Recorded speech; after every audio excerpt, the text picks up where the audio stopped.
नमस्कार, ध्येयनिष्ठ career point खमारी बुट्टी मध्ये तुमचं स्वागत आहे। आज आपण महाराष्ट्राच्या भूगोल वेब सिरीज मधला महाराष्ट्राच्या भूगोल पार्ट 2 या सिरीज मधला भाग दुसरा आपण पाहणार आहोत। तर महाराष्ट्राच्या भूगोल या संबंधी पहिला पार्ट आपण बघितलं होतं खगोलशास्त्रावर। पहिल्या पार्ट मध्ये काय बघितलं होतं? खगोलशास्त्र, पृथ्वी आणि पृथ्वी संबंधित थोडीफार माहिती। तर या भागामध्ये मित्रांनो आपण बघणार आहोत पृथ्वीची आवरणे, पृथ्वी संबंधी हा भाग बिलकुल चौथीच्या पुस्तकावरच अवलंबून आहे, जास्त काहीच नाही। टोटली बेसिकची सिरीज आहे। हे बेसिकची सिरीज तुम्हाला स्पर्धा परीक्षा, एमपीएससी तसा राज्यसेवा आणि पोलीस भरती करिता मुख्यतः प्राधान्याने उपयुक्त पडणारी सिरीज आहे। तर आजच्या व्हिडिओमध्ये आपण महाराष्ट्राच्या भूगोल, पृथ्वीची आवरणे या विषयी माहिती बघणार आहोत। त्या संबंधी सर्वात आधी मागील व्हिडिओत आपण का बघितलं होतं ते आधी रिव्हिजन मारून टाकू। सांगा, मागच्या व्हिडिओमध्ये आपण सुरुवात केलं होतं खगोलशास्त्रापासून। खगोलशास्त्रात सुरुवात केलं होतं आपण कशापासून रे? रिव्हिजन मारत आहोत। एक काय होता? तारा, दुसरा होता ग्रह, तिसरा उपग्रह, बरोबर आहे। चौथा काय घेतला होता? ताऱ्यासंबंधी माहिती घेतलं होतं। त्याच्यानंतर ग्रह, उपग्रह, परिवलन, परिभ्रमण,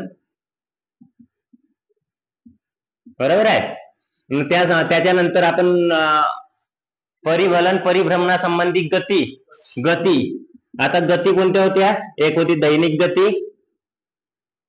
आणि वार्षिक गती, बरोबर आहे। हे एवढा घेतलं होता। आता त्याच्यानंतर दैनिक गती आणि वार्षिक गतीवर जी अवलंबून असणारी कालगणना, तर कालगणनेच्या का पाहिलं होतं आपण ना? कालगणना याविषयी आपण माहिती पाहिली होती। कालगणनेची किती प्रकारात विभाजन केलं होतं? 3 प्रकारामध्ये आपण मागील व्हिडिओमध्ये विभाजन केलं होतं। कालगणने कोणती होती? सौर कालगणना होती, चांद्र कालगणना होती आणि चांद्र सौर कालगणना होती, चांद्र सौर। आता या संबंधी थोडी माहिती आपण आधी घेऊन टाकू, त्यानंतर आजच्या लेक्चर चालू करू। पहा, तारा म्हणजे काय होता रे? तारा म्हणजे स्वयंप्रकाशित असणारा खगोलीय वस्तू। म्हणजे अशी खगोलीय वस्तू ज्याला स्वतःचा प्रकाश आहे, जो स्वतः प्रकाशमान आहे, जो इतरांना प्रकाश पुरवतो, साध्या भाषेत, ठीक आहे। आता त्याच्यानंतरच्या ग्रह म्हणजे काय रे? परप्रकाशित असणारी खगोलीय वस्तू म्हणजे ग्रह। आता परप्रकाशित असणारी खगोलीय वस्तू, तो ग्रहासंबंधी आपण माहिती पाहिला होता, ग्रहाचे उपग्रह पाहिला होता। तर आपल्याला महत्वाचा असणारा ग्रह कोणता होता? पृथ्वी। आपला कोणता ग्रह आहे? पृथ्वी। पृथ्वीचा उपग्रह कोणता आहे? चंद्र, ठीक आहे। एवढा पाहिला होता। त्याच्यानंतर आपण उपग्रह सगळ्याचे आपण सेपरेट पाहिलेले आहेत। आता याच्यात महत्वाचे आहे पृथ्वीचा उपग्रह आहे आपला चंद्र। उपग्रहाची आपण 2 भागात विभागणी केला होता। उपग्रहाची आपण 2 भागात विभाजन केला होता। एक होता मानव निर्मित आणि दुसरा होता नैसर्गिक। आता यातही आपण बघितलं होतं का मानव निर्मित पहिला भारतीय उपग्रह कोणता होता? आर्यभट्ट होता। केव्हा त्याने लॉन्च केला होता? 1975 सांगितलं होतं। आणि नैसर्गिक उपग्रह जो आहे चंद्र, ठीक आहे। आता चंद्रासंबंधी आपण पाहिलं होतं, चंद्राच्या किती टक्के भाग प्रकाशित आपल्याला दिसतो? किती टक्के? किती? 49%। आता चंद्रासंबंधी एवढी माहिती पाहिला होता। आता चंद्र झाला तर चंद्राच्या कला आपण पाहिला होता। चंद्रा संबंधित ज्या घटना कोणत्या खगोलीय होत्या? अमावस्या, पौर्णिमा, शुक्ल पक्ष, कृष्ण पक्ष। अमावस्या कशाला म्हणतात? पौर्णिमा कशाला म्हणतात? हा सर्व आपण मागील व्हिडिओने पाहिला आहे। महिना म्हणजे काय म्हणला होता? एका अमावस्यापासून ते दुसऱ्या अमावस्यापर्यंतचा कालखंड। एक पंधरवाडा म्हणजे काय म्हटलं होतं आपण ना? एक अमावस्या ते पौर्णिमा, ठीक आहे। आता अमावस्या आणि पौर्णिमा संबंधित सर्वाधिक जास्त महत्वाचा असणारा प्रश्न म्हणजे हा लक्षात घ्या रे, का अमावस्याच्या दिवशी कोणता ग्रहण होते? सूर्यग्रहण। हा पेपरात आहे ना दादा। पौर्णिमेला कोणता ग्रहण होते? पौर्णिमेला कोणता ग्रहण होते? चंद्रग्रहण।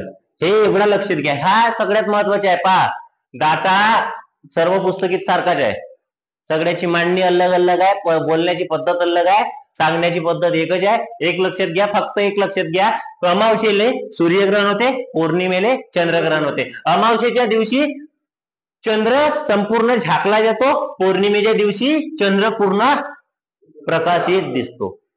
एवढा भाग समजला?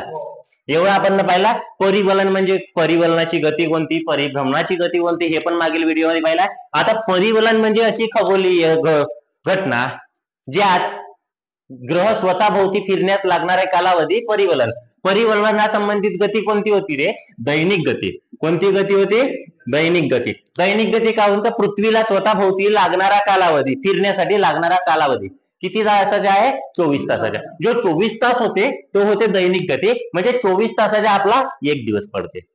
तर तो कशा संबंधित आहे? परिवलनाच्या गती संबंधित होती. परिवलन हा कोणत्या गतीशी संबंधित आहे? दैनिक गती संबंधित आहे. आता परिभ्रमण बी आपण पाहिलाय, बरोबर आहे. परिभ्रमण म्हणजे का पाहिला होता? परिभ्रमण म्हणजे एखाद्या खगोलीय ग्रहाला, खगोलीय वस्तूला दुसऱ्या वस्तूभोवती फिरण्यास लागणारा कालावधी. जेव्हा पृथ्वी स्वतःभोवती फिरते तो परिवलन होते, आणि जेव्हा सूर्याभोवती फिरते ना स्वतःभोवती फेरी मारता मारता तो परिभ्रमण होते. तर परिभ्रमण म्हणजे वार्षिक गती. पहा, टोटली रिव्हिजन मारतो आपण. चालू आहे का व्हिडिओ? हा, टोटली रिव्हिजन मारतो आपण. दैनिक गती, वार्षिक गती. लाईव्ह वाले स्क्रीनशॉट मारून टाकजा, ठीक आहे.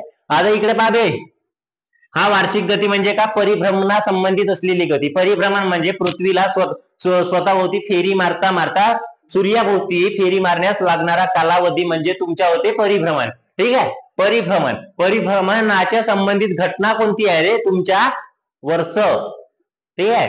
रात्रंदिवस होणे हे परिवलनाचे आहे, न वर्ष बदलणे हा परिभ्रमणाशी संबंधित आहे. एवढा आपण बघितला होता. आता याच संबंधित कालगणनेसंबंधी काही माहिती पाहिलं होता.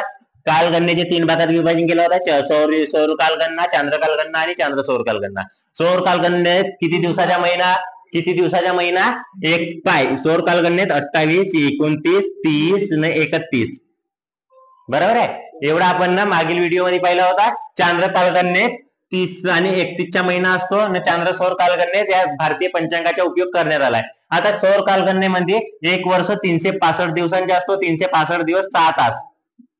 हा, हे 6 तास दर 4 वर्षांनी रिपीट होते, म्हणून ते 29 फेब्रुवारीच्या दिवशी एक लीप वर्ष ऍड करण्यात येते, ठीक आहे. एवढं आपण पाहिलं आहे. आता चांद्र कालगणना, चांद्र कालगणनेत कोणते? 30 ते 31. तर किती वर्षात? वर्ष किती महिन्याचे असतो? यात पण 12 महिन्याचाच एक वर्ष असतो, बरोबर आहे. आता चांद्र सौर कालगणना हे भारतीय पंचांगाची रचना चांद्र सौर कालगणनेवरून केली आहे. एवढा मागील व्हिडिओ मधली समरी आपण थोडा फास्ट मध्ये घेतलो, ठीक आहे. मागच्या व्हिडिओतली एवढी समरी आपण मागच्या व्हिडिओ मध्ये पाहिला आहे, एवढा बरोबर आहे. समजला? नसेल समजला तर मागचा व्हिडिओ संपूर्णरित्या पद्धतशीर पहा, एक्सप्लेनेशन सहित दिला. आता आपण चालू करू पृथ्वीची आवरणे. पृथ्वी आणि पृथ्वीची आवरणे, महाराष्ट्राच्या भूगोल मधला भाग दुसरा, आपला व्हिडिओ दुसरा, ठीक आहे. आता आपण चालू करत आहोत. एक लक्ष द्या.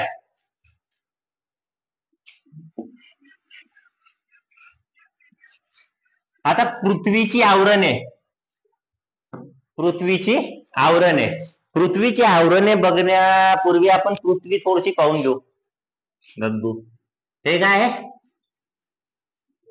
हे आपली पृथ्वी आहे, ठीक आहे. समजून घ्या. आता आपल्याजवळ तेवढा प्रोजेक्टर हा नाही आहे, पण शिकवण्याची पद्धत त्याच्यापेक्षा बहुत तगडी आहे. हा, आता हे आपली अंदाजे पृथ्वी समजून घ्या. पृथ्वीचा आकार विचारला जातो. आकार, आकार, पृथ्वीचा आकार कसा आहे रे? हा जिओइड आहे. गोल नाही, अंडाकृती नाही, जिओइड आहे. पेपरात का लिहा? जिओइड, जिओइड, जिओइड शेपच्या पृथ्वीचा आकार आहे. आता पृथ्वी हा एक काय? सूर्यमालिकेतला ग्रह आहे. आता पृथ्वीवर पाण्याच्या प्रमाण पाहू आपण. पाण्याच्या प्रमाण बेसिक डिटेल देत आहोत, हार्ड वाला काहीच नाही देत आहोत. जेवढा तुमच्या 4थीच्या पाठ्यक्रमात आहे त्याच्यानं थोडीशी ऍडिंग देत आहोत. बाकी 9वीच्या वर एक आपण स्पेशल सिरीज टाकू, ठीक आहे. पाण्याच्या प्रमाण किती टक्के आहे दद्दू? 71%. ना पृथ्वीवर जमिनीच्या प्रमाण किती आहे? 29%. हे एवढी बेसिक माहिती तुम्हाला यायला पाहिजे. हे एवढलाच दाता पोलीस भरतीत पेपरला विचारत आहे, असं असायचं नॉर्मल क्वेश्चन, ठीक आहे. आता इकडे पहा रे, हा एवढा तुम्हाला जेव्हा माहित झाला पृथ्वी, पृथ्वीचा आकार, पृथ्वी आणि ते घनता गुंता नंतरच्या पार्ट आहे, जेव्हा डिटेल मध्ये पृथ्वी पाहू आपण. जेव्हा डिटेल मधली एक सिरीज बनवू, एक पूर्ण 5 घंट्याचा एक व्हिडिओ असेल या सिरीजवर, ठीक आहे. एक व्हिडिओ अपलोड करण्यात येईल, तो सर्वात शेवटी. ते एक लक्षात घ्या, पृथ्वीची आवरणे, ते पृथ्वी झाली. पृथ्वीची आवरणे पाहण्यासाठी सगळ्यात महत्वाचे पृथ्वीच्या आवरण किती आहेत? एकूण 3 आवरणे आहेत. किती आहेत? 3. कोणते? शिलावरण, जलावरण, वातावरण. आता हे आता एक समजा, पृथ्वीचा हा एक काय रे? पृष्ठभाग आहे. हा पृथ्वीचा काय आहे? पृष्ठभाग आहे. हा पृष्ठभाग आहे पृथ्वीचा, बरोबर आहे. हा पृथ्वीचा पृष्ठभाग आहे. पृष्ठभागापासून 100 किलोमीटरच्या खोलीपर्यंतचा जो भाग आहे, ए, पृथ्वीच्या पृष्ठभागापासून 100 किलोमीटर पर्यंतच्या खोलीपर्यंतचा जो भाग आहे याला आपण म्हणतो शिलावरण. ठीक आहे. ते पृथ्वीची भूगर्भ रचनेमध्ये हा सर्व पार्ट येईल, पण आपला हा फक्त बेसिक वाले व्हिडिओ आहे. जेवढा सांगतो तेवढाच लक्षात घ्या. भूगर्भ रचना संदर्भासहित सांगेन तुमच्या लावारस कसा बनते, पद्धतशीर तुमच्या भूकंपाची रचनी आहे, भूकंपाच्या लहरी सर्व होईल. फक्त एक लक्षात घ्या, शिलावरण म्हणजे काय रे? पृथ्वीच्या पृष्ठभागापासून खोली किती 100 किलोमीटरच्या खोलीपर्यंत असणारा आतील खोलगट जो भाग आहे त्याला म्हणते आपण शिलावरण.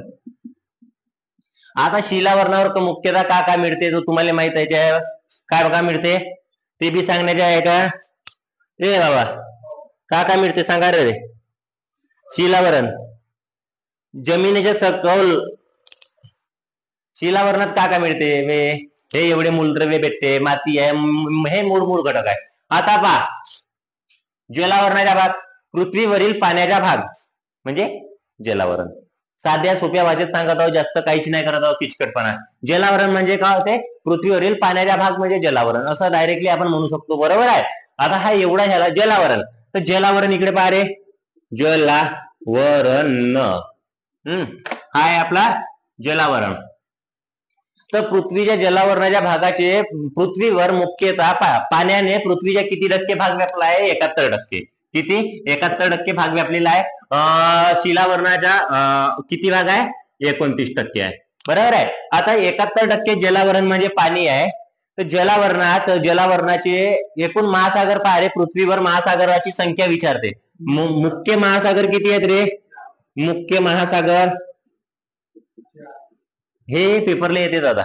आता जो काल झालेला पेपर आहे, काल म्हणजे जो आता 22 तारखेला झालेल्या पेपरमध्ये आलेले प्रश्न आहेत. कालच्या पेपरला होताना रे, जालना जे तुम्ही क्लासमध्ये सोडवले त्या जालनाच्या पेपरला आलाय की जालना सिटी ड्रायव्हर पोलीस त्यात आलाय का सर्वात मोठा महासागर कोणता? तर पृथ्वीवरील महासागरे पहा. जलावरणाच्या भागात पृथ्वीवर एकूण किती महासागर आहेत? 4 आहेत. पहिला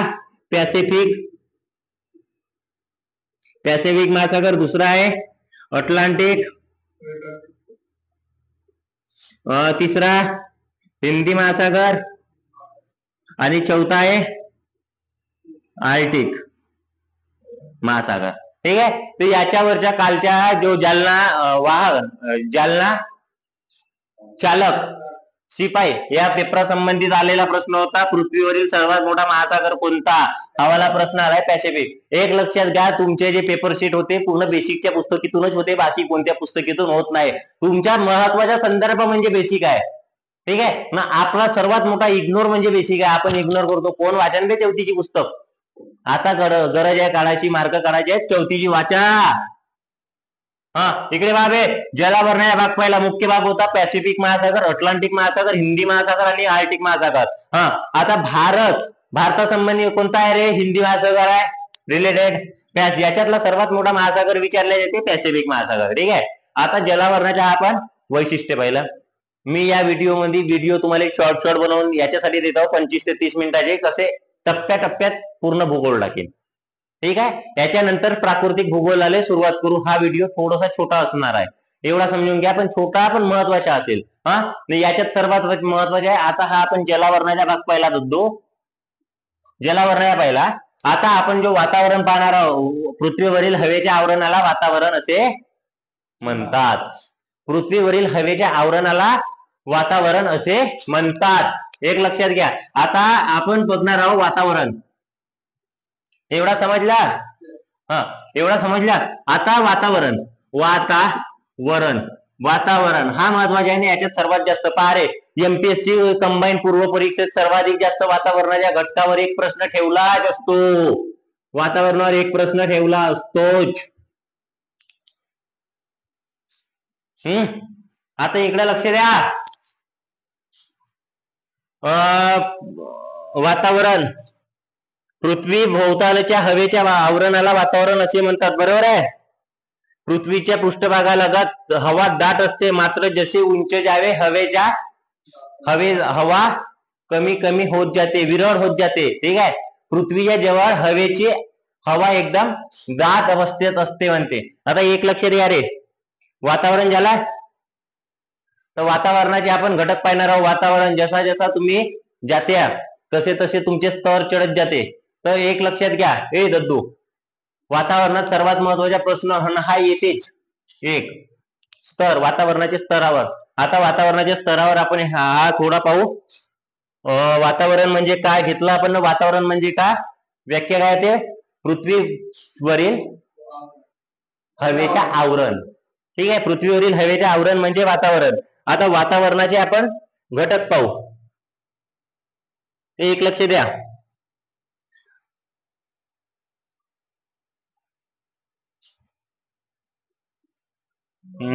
पृथ्वी, हवेचे थर बारे, त स्ती म आबा, हे ट्रिक लक्षात ठेवा रे.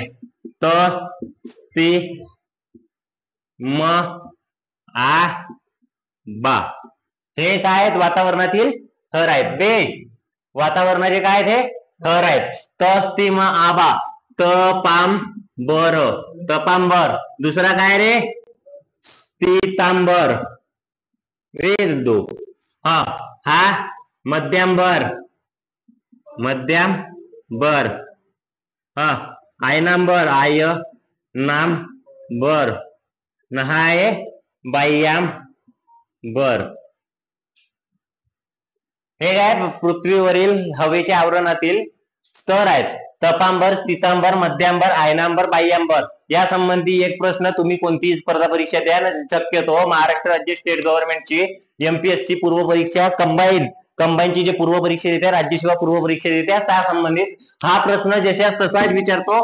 क्रम लावा अथवा त्या स्तरातील घटक ओळखा, किंवा यांच्या संबंधी एक प्रश्न असा असतो की हा जो आपले स्तर आहेत, स्तरासंबंधित महत्वाची माहिती, जोड्या लावा, किंवा हे यांचे नाव इंग्लिश मध्ये कसे आहेत ते, या संबंधी असाच प्रश्न येते. ठीक आहे, तर तपांबर, स्थितांबर, मध्यांबर, आयनांबर आणि बायनांबर, हा एवढा जेव्हा आपण घटक बघू तर आपला पृथ्वीच्या आवरणातील शिरावरण ज्यालाच आहे, जलावरण पण ज्याला. आता वातावरणाचा भाग पाहतो. वातावरणामधला महत्वाचा भाग आहे तपांबर. काय, तपांबर. आता तपांबर काय, तपांबर याच्या वैशिष्ट्य काय, तपांबराच्या वैशिष्ट्य पहिले मिटवून घेऊ. हा समजला का, फोटो मारून टाका.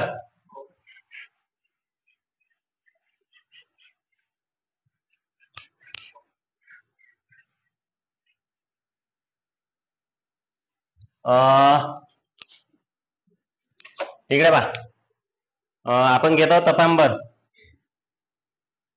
पेनची इंक संपली का रे, तपांबर. हे तपांबर. तपांबर मध्ये काय रे, जसे जसे वातावरणात तपांबरचे वैशिष्ट्य पहा. हा मिटवून टाका पूर्ण.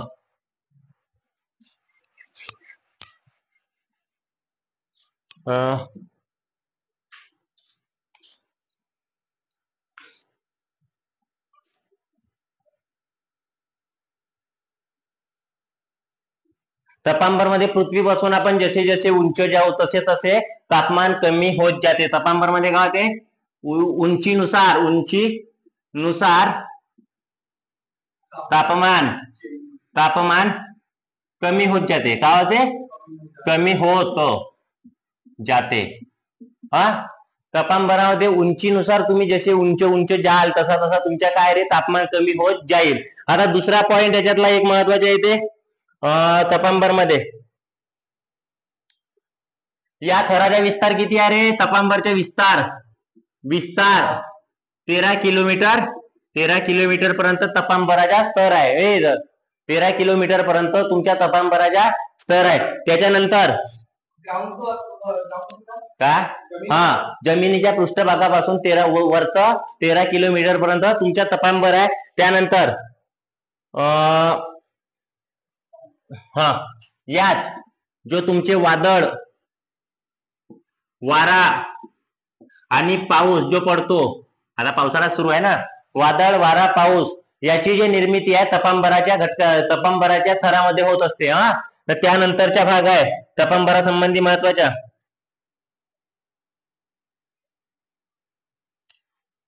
या घटकात तापमान उंचीनुसार बदलत नाही. आणि म्हणजेच काय रे, तापांबर मध्ये तापमान करायचे, तापमान स्थिर राहते.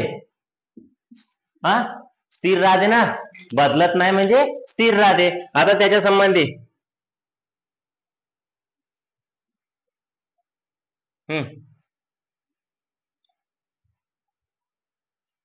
तापमान स्थिर राहते. तापस्तब्धीची जाडी, या थरात तापस्तब्धीची जाडी किती आहे, 3 किलोमीटर पर्यंत आहे. हा पन्ना उचला, नोटबुक बरोबर ठेवा.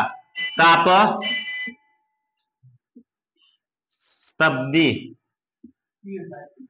जाडी किती किलोमीटर आहे, 3 किलोमीटर आहे. ठीक आहे. आता लक्ष घ्या, तपांबर. बहुत गरमी झाली रे, पावसाळा आहे का हिवाळा आहे काही समजत नाही, का उन्हाळा आहे.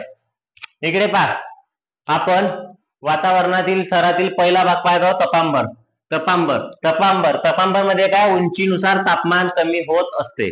जसं जसे तुम्ही उंच जाल तसा तसा तुमच्या तापमान कमी होत जाईल. आता तपांबराचा विस्तार 13 किलोमीटर पर्यंत, उंची जमिनीच्या पृष्ठभागापासून तपांबराचा विस्तार जो आहे 13 किलोमीटर पर्यंत आहे. यात वादळ, वारा, पावसाची निर्मिती होत असते आणि जे तापमान उंचीनुसार यात बदलत नाही, म्हणजे तापमान हा स्थिर असतो. या घटकात तापमान स्थिर असतो. ठीक आहे. जसे जसे तुम्ही तापमानात जाल, उंचीनुसार तुमच्या तापमान होत जाते, हे आपण हेडिंग घेतलं. पण या घटकात, तपांबराच्या घटकात तापमान स्थिर असतो. आता याच्या नंतरचा जो येते मध्यांबर, काय ते नाही, स्थितांबर येतो. काय ते स्थितांबर. आता स्थितांबर म्हणजे का, तपांबर या थराच्या वरच्या भाग, स्थितांबर. आता स्थितांबरासंबंधी काही महत्वाचे मुद्दे आहेत. यात हवेची हालचाल होत नाही. या घटकात हवेची हालचाल होत नाही. हवेची हालचाल होत नाही.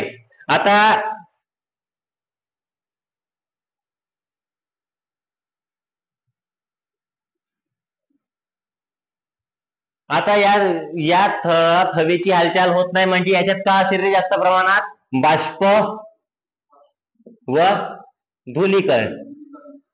काय, बाष्प व धूलीकणाचे प्रमाण जास्त असेल. हवेची हालचाल होत नाही म्हणजे बाष्प व धूलीकणाचे प्रमाण यात सहसा जास्त प्रमाणात आढळतो. आणखी या संबंधित महत्वाची आहे बाब, याचा विस्तार जो आहे, विस्तार किती आहे रे, विस्तार किती आहे, 13 किलोमीटर ते सांग ना, 50 किलोमीटर. 13 ते 50 किलोमीटर पर्यंत या थराचा विस्तार आहे. आणि या थराच्या खालच्या थरात, या थराच्या खालच्या थरात ओझोनचा थर आढळतो. ओझोन या थराच्या खालच्या भागात आढळतो.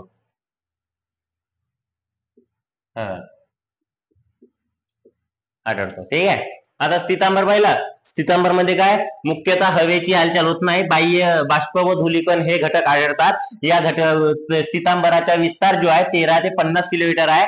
ओझोन या थरात, ओझोन हा घटक जो आहे स्थितांबराच्या खालच्या भागात आढळतो. म्हणजे कोणाच्या दरम्यान आढळतो, तपांबर आणि स्थितांबर. स्थितांबरच्या खालचा थर हा वाला, आणि तपांबरच्या वरच्या, या दोघांच्या मधात काय आढळतो, ओझोन आढळतो. ओझोन म्हणजे O3. बरोबर आहे. तुमचे जे सूर्यापासून येणारे अतिनील किरणा जेव्हा आपल्या मानवाच्या बॉडीवर पडणारा दुष्परिणाम रोखणारा थर म्हणजे काय आहे, ओझोन. ओझोन कोणत्या दोन घटकादरम्यान आढळतो, स्थितांबर आणि तपांबर. तर स्थितांबराच्या खालच्या घटकात थरात आणि तपांबराच्या वरच्या भागात. समजला. आता त्याच्यानंतरच्या येते तस्तिम, मध्यांबर. मध्यांबर ट्रिक कोणती लक्षात ठेवायच्या, तस्तिम बा. हे काय आहे, पृथ्वीवरील वातावरणाचे थर आहेत. आतापर्यंत आपण स्थितांबर पाहिला होता. थोडसा इकडे पहा. स्थितांबर, हवेची हालचाल होत नाही स्थितांबर मध्ये. बाष्प आणि धुलीकण अस्तित्वात असतो. यात काय विस्तार 13 ते 50 किलोमीटर पर्यंत स्थितांबराचा विस्तार आहे आणि यात ओझोन हा थर स्थितांबराच्या खालच्या भागात असतो. खालच्या भागात म्हणजे तपांबराच्या वरच्या भागात तपांबर आणि स्थितांबर यांच्या मधात जो असतो तो ओझोनचा थर असतो. ओझोनचा थर कोणता काम करते रे? सूर्याकडून येणाऱ्या अतिनील किरणांना रोखण्याच्या काम ओझोनचा थर करत असतो. O3 आपण त्याला म्हणतो. आता तपांबर झाला, स्थितांबर झाला आणि तपांबर स्थितांबरच्या नंतरचा जो भाग आहे मध्यांबराचा विस्तार हा 50 किलोमीटर ते 80 किलोमीटरच्या दरम्यान आहे. 50 किलोमीटर ते 80 किलोमीटरच्या दरम्यान आहे. इकडे पाय. वातावरणातील सर्वात कमी तापमान या थरात आढळतो. महत्वाच्या काय? सर्वात कमी तापमान, सर्वात थंडा थर कोणता आहे वातावरणातला? मध्यांबर. मध्यांबराचा विस्तार 50 किलोमीटर ते 80 किलोमीटरच्या दरम्यान आहे आणि वातावरणातील सर्वात हा थंड थर आहे. तर मध्यांबराच्या नंतरचा जो येतो थर वातावरणातला आयनांबर हा सर्वात महत्वाच्या पेपरला येणारा थर आहे. सर्वात महत्वाच्या पेपरच्या दृष्टिकोनातून थर एक येते स्थितांबर, दुसरा येते महत्वाच्या आयनांबर याचा विस्तार जो आहे 80 किलोमीटर ते 500 किलोमीटर पर्यंत आहे. सर्वात जास्त विस्तार, बरोबर आहे. आतापर्यंत पाहिलेल्यापैकी सर्वात जास्त विस्तार 80 किलोमीटर ते 500 किलोमीटर पर्यंत आयनांबराचा विस्तार आहे. आयनांबराची महत्वाची भूमिका म्हणजे काय रे? रेडिओ लहरी परावर्तित या थरातून होतात. आता रेडिओ लहरी नेमक्या कोणत्या? म्हणजे जो तुमच्या संदेश वहनाचा काम कोणत्या थरातून होतो? आयनांबर मधून होतो. सर्वात महत्वाचे काय म्हणलं होतं? IMP. समजत आहे का? सर्वात महत्वाच्या रेडिओ लहरीच्या परावर्तित होणारा थर आहे. रेडिओ लहरी ज्या थरातून परिवर्तित होतात तो आहे आयनांबर. आयनांबराचा उपयोग मग कशासाठी होतो? संदेश वहनाकरिता होतो. संदेश वहन म्हणजे तुमची रिचार्ज, आपले मोबाईल आहेत, रेडिओ आहेत, जे टेलिकास्ट सगळं काही होते तो कोणत्या थरात होते? आयनांबरात होते. आता शेवटचा थर आहे वातावरणातील शेवटचा थर, तो आहे बाह्यांबर. बाह्यांबर मध्ये बघण्यासारखं काय? वातावरणातील सर्वात उंच थर आहे. बरोबर आहे ना? सर्वात वर राहील तर सर्वात उंच. आता उंचीनुसार याचा तापमान काय होते? ते वाढत जाते. ठीक आहे, उंचीनुसार तापमान वाढत जाते. हायड्रोजन सारखे हलके वायू यात आढळतात. बरोबर आहे. हा एवढा आहे आपल्या वातावरणाचे थर. वातावरणाचे एकूण आपण किती थर पाहिला आहे? तपांबर, स्थितांबर, मध्यांबर, आयनांबर, बाह्यांबर. एकूण वातावरणाचे आपण थर पाहिला 5. बरोबर आहे. जलावरणामध्ये आपण काय महासागर किती होते? 4. बरोबर आहे. आता एवढा आपण पाहिला. आता पाहिले भूगोल महाराष्ट्र पृथ्वीचे आवरण आहे. पृथ्वीच्या आवरणातल्या आपण जे बघितलंय वातावरणाचे थर होते 5. आता हा नेमका लक्षात ठेवायचा कसा?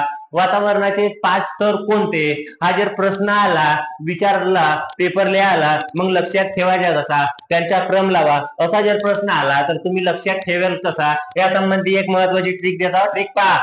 दादा मोबाईल बांध. ट्रिक पहा रे.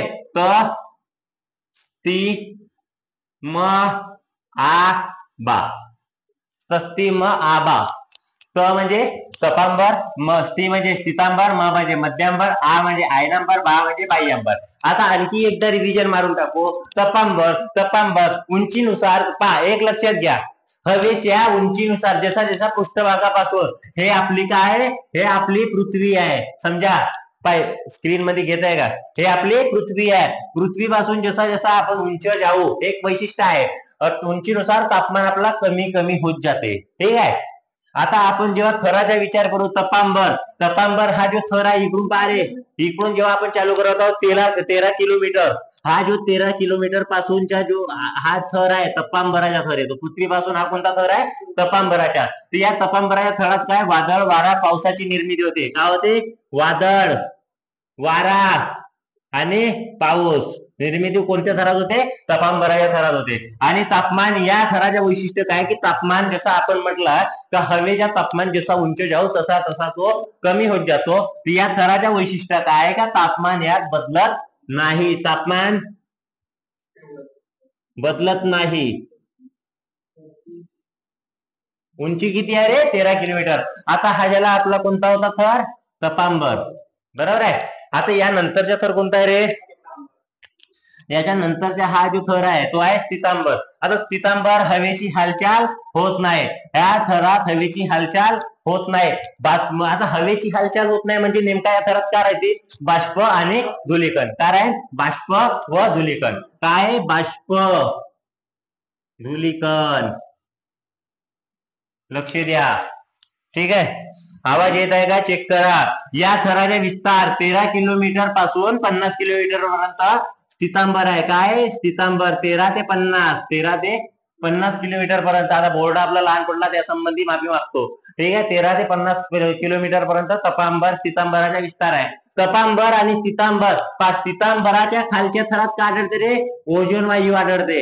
तपांबराच्या वरच्या थरात. मग असा प्रश्न येऊ शकते का कोणत्या दोन थरादरम्यान, वातावरणाच्या कोणत्या दोन थरादरम्यान ओझोनचे वास्तव्य आहे? तो कोणता? तपांबराच्या वरच्या भागात आणि स्थितांबर थराच्या खालच्या भागात. ठीक आहे. एवढा समजला. आता त्याच्यानंतरचा जो भाग पाहतो आपण मध्यांबर. मध्यांबराची उंची, हा भाग चालू झाला आपला जो आहे तिसरा भाग मध्यांबर. 50 किती आहे उंची? 50 ते 80 किलोमीटर. बरोबर आहे. आता या थराच्या वैशिष्ट्य काय? वातावरणातील सर्वात थंड थर. काय आहे? वातावरणातील थंड थर. बरोबर आहे. आता त्याच्यानंतरचा हा जो भाग आहे आयनांबर. आयनांबर सर्वात महत्वाचा थर. लक्षात ठेवा दादा, सर्वात महत्वाचा थर आहे आयनांबर. आयनांबर महत्वाचा काऊन आहे? का रेडिओ लहरी ज्या आहेत, ज्या परावर्तित होतात या थरातून होतात. रेडिओ लहरीचा जेव्हा आपण संदेशवहनासाठी उपयोग करतो त्या आयनांबर मध्ये तयार होतात. ठीक आहे. परावर्तित होतात, तिथून ते वहन करतात. आता याचा उपयोग काय? संदेशवहनासाठी. आणि नंतरचा पार्ट आहे वातावरणातील सर्वात उंच थर म्हणजे बाह्यांबर. बाह्यांबर हायड्रोजन सारखे हलके वायूंच्या अस्तित्व वातावरणातल्या सर्वात शेवटच्या थरात आहे, तो म्हणजे बाह्यांबर. हे आपण वातावरणाचे थर बघितला. वातावरण म्हणजे काय? आता एक महत्वाचे आहे का, पृथ्वीचे आपण आवरणी पाहिला होता. कोणता होता? पहिला होता पृथ्वीचा पहिला आवरण कोणता होता? सांगा. पहिला, दुसरा, तिसरा. वातावरण, जलावरण, शिलावरण. पहिला होता शिलावरण, दुसरा जलावरण आणि वातावरण. आता हे शिलावरण, जलावरण आणि वातावरण मिळून जो थर तयार होतो त्याला आपण काय म्हणतो? जीवावरण. शिलावरण, जलावरण आणि वातावरण हे तिन्ही हे पृथ्वीची आवरणे मिळून काय होते? पृथ्वी तलावावर जीवावरणाची निर्मिती होते. जीवावरणाची निर्मिती होते. म्हणजेच काय रे? निर्मिती म्हणजेच काय? की वातावरण, जलावरण ना शिलावरण या संबंधी सजीवाले जगण्यासाठी महत्वाची भूमिका बजावते ना बाबा. या तीन थर नाही राहिले, एक बी थर कमी झाला तर माणूस जगू शकते का? हवा नाही राहिली. हवा म्हणजे काय? ऑक्सिजन नाही राहिला, प्राणवायू नाही राहिला. तुमचे अस्तित्व आहे का काही? नाही. पृथ्वीवर पाणी नाही, तुम्ही जगूच नाही शकत. ठीक आहे. मग आता पृथ्वीवर हेच नाही राहिला, शिलाच नाही राहिली, जमीन नाही राहिली, मग तुम्ही उगवणार काय? खाणार काय? म्हणजे काय? तो रिलेटेड आहे, सगळा महत्वाचा आहे. तेव्हा जीवावरणाची काय होते? निर्मिती होते. या व्हिडिओमध्ये आपण पहिला जीवावरणाची निर्मिती म्हणजे पृथ्वीची आवरणे. पृथ्वीची आवरणे एकूण 3 होती. 3 आवरणातील शिलावरण, जलावरण, वातावरण. शिलावरण मध्ये आपण शिलावरण कशाला म्हणतात हा बघितला या व्हिडिओमध्ये. जलावरण मध्ये आपण बघितला का जलावरण आणि महासागराची संख्या, एकूण महासागरे. आता त्याच्यातले महत्वाचे जे छोटे छोटे भाग आहेत, समुद्र म्हणजे का, आकाश म्हणजे का, सामुद्रधुनी म्हणजे का, उपसागर म्हणजे का, ह्या जे वैशिष्ट्य आपले व्याख्या आहेत ते तुम्ही पुस्तकात वाचून घ्या. काऊन सगळं काही मी घेऊ शकत नाही, मी सिरीज बनवत आहोत. काहीतरी भाग मला स्क्रिप्ट करा लागेल, महत्वाच्या मी घेत आहोत. आता एक लक्षात घ्या, वातावरणाचे जे महत्वाच्या वाटला मी घेतलं, वातावरणाचे थर घेतलं. एकूण वातावरणाचे थर होते 5. पहिला थर होता तपांबर, दुसरा स्थितांबर, तिसरा मध्यांबर, चौथा आयनांबर आणि 5वा होता बाह्यांबर. सर्व आपण वातावरणाचे थर बघितल्यावर आता पुढच्या व्हिडिओमध्ये आपण बघणार आहोत महाराष्ट्राच्या भूगोल, प्राकृतिक रचना. इथून महाराष्ट्राच्या भूगोल पुढच्या व्हिडिओ पासून आपला सुरू होणार आहे. आजचा व्हिडिओ कसा वाटला नक्की सांगा. आवडल्यास लाईक व शेअर करा, आवडलाच तर कमेंट करा. चॅनलला सबस्क्राईब करायला विसरू नका. ठीक आहे. महाराष्ट्र भूगोल भाग 2 आपण इथंच थांबवतो. त्यानंतर तिसरा पार्ट लगेच 2 दिवसामध्ये अपलोड होईल. तिसरा पार्ट महाराष्ट्राच्या भूगोल प्राकृतिक रचने संबंधित असेल. चला ठीक आहे.